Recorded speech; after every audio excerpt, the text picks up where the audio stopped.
morning guys.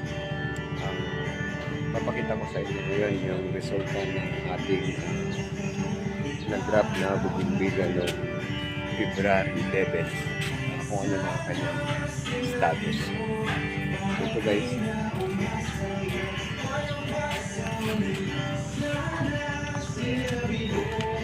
Ano yung ating bugimbilya. Nadugtungan natin ng February 11. Makikita natin tatlong puno. Isa, dalawa, tatlo. Ito guys, yung ginamit nito na rootstock ay ugat. Yung pinagputulan nito. Talagang puno lang ng bugimbilya. Ito guys, ugat na ito.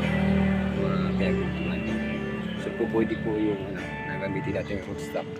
Yung pinakaugat ng bugimbilya. Pipili lamang tayo doon ng medyo may magandang size.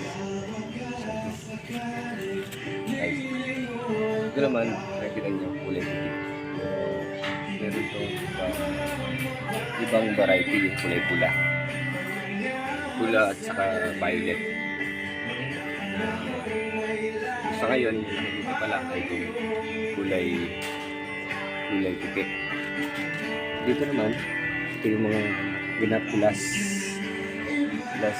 last week. Ito, nakikita naman na meron na siyang tumutubo na siyang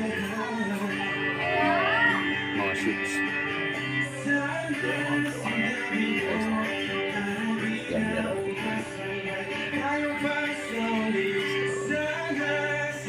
May mula ng